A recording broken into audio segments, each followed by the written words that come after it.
Welcome to NG Stories. Please like, share and subscribe for more amazing videos. महाराजा सूरजमल नाम है उस राजा का जिसने मुगलों के सामने कभी घुटने नहीं टेके।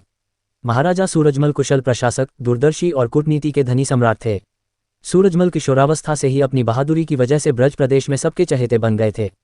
सूरजमल ने सन 1733 में भरतपुर रियासत की स्थापना की थी। मुगलों के आक्रमण का मुंहतोड़ जवाब देने में उत्तर भारत में जिन राजाओं का विशेष स्थान रहा है, उनमें राजा सूरजमल का नाम बड़े ही गौरव के साथ लिया जाता है। सूरजमल ने अभेद लोहागढ़ किले का निर्माण करवाया था, जिसे अंग्रेज 13 बार आक्रमण करके भी भेद नहीं पाए। मिट्टी के बने इस किले की दीवारें इतनी मोटी बनाई गई थी कि तोप के मोटे मोटे गोले भी इन्हें कभी पार नहीं कर पाए। ये देश का एकमात्र किला है जो हमेशा अभेद रहा। भारत के इतिहास में सूरजमल को जाटों का प्लेटो कहकर भी संबोधित किया गया है। हर महान योद्धा की तरह महाराजा सूरजमल को भी वीरगति का सुख समरभूमि में प्राप्त हुआ।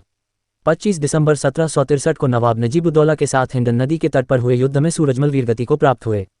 उनकी वीरता, साहस और पराक्रम का वर्णन सूदन कवि ने सुजान चरित्र नामक रचना में किया है। 18वीं शताब्दी में जब अफगान अहमद शाह अब्दाली और ईरान से आए नादिर शाह जैसे आक्रांताओं ने हजारों हिंदुओं का कत्लेआम किया, गायों का नरसंहार किया और मंदिरों तीर्थस्थलों को ध्वस्त किया, ऐसे में जिसे मन हुआ वो आकर भारत को लूटकर चला जा रहा था। ऐसे में वो महाराजा सूरजमल जाट ही थे जिनके कारण ब्रिजभूमि में फिर से हरी फसलें लहलहाईं और बलूचों अफगानों को नंगे पांव भारत से भागना पड़ा। हम जानते हैं कि गंगा यमुना के बीच का क्षेत्र इस्लामी आक्रांताओं से सबसे ज्यादा पीड़ित रहा।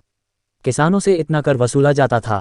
ऐसे में दिल्ली और उसके आसपास के क्षेत्रों में बसे जाटों ने अपनी लड़ाकू प्रवृत्ति जारी रखी और इस्लामी आक्रांताओं से संघर्ष करते रहे। शाहजहां ने भी अपने समय में मुर्शिद कुली खान को जाटों को कुचलने की जिम्मेदारी दी थी। मथुरा में श्रीकृष्ण जन्माष्टमी के मेले में मुगल हिंदुओं के छद्म वेश में पहुंचे। उस नीच ने वहां की स्त्रियों को पकड़ कर अपनी फौज के हवाले कर दिया, जिसके परिणामस्वरूप हिंदुओं में उसके प्रति भारी आक्रोश का जन्म हुआ और आखिरकार संभल के नजदीक जाटवाड़ में जाटों ने उसका संहार कर दिया। फिर शाहजहां ने महाराजा जयसिंह को ये जिम्मेदारी देकर हिंदुओं को हिंदुओं से लड़वाया। सूरजमल जाट ने अपनी कुशल रणनीतिक क्षमता का परिचय देते हुए मराठों के साथ समझौता किया। अहमद शाह अब्दाली ने कैसे जाटों का नरसंहार किया था और उनकी चौकियों को ध्वस्त किया था, ये उन्हें याद था। मजबूत कदकाठी के रणबांकुरे सूरजमल जाट अक्सर लड़ाई के लिए हाथियों का सही इस्तेमाल करते थे। जाट अंत तक लड़ते रहे और मुस्लिम फौज को खदेड़ दिया। सूरजमल जाट की शक्ति को नियंत्रित करने के लिए ही अहमद शाह अब्दाली भारत आया था और उसी गुस्से में उसने हिंदुओं की लाशों की मीनारें बनवाई थीं और मथुरा व इसके आसपास के इलाकों में लूटपाट मचाई थी। सूरजमल की मृत्यु के बाद भी मुगल भयभीत थे और नजीबुद्दौला ने कई लोगों को बुलाकर उनके शव की पहचान कराई थी। कला साहित्य के संरक्षक रहे सूरजमल ने कई कवियों को अपने दरबार में शरण दी। मथुरा के सूदन उनके पसंदीदा कवि थे।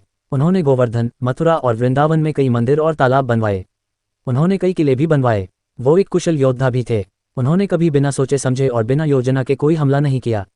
हमारे इतिहास को गौरवमयी बनाने का श्रेय सूरजमल जैसे वीर योद्धाओं को ही जाता है, जिन्होंने मातृभूमि की रक्षा के लिए अपने प्राण तक न्यौछावर कर दिए। ऐसे सच्चे सपूतों को हमेशा वीर गाथाओं में याद किया जाएगा। ऐसे ही थे हमारे देश के इतिहास के वीर सपूत।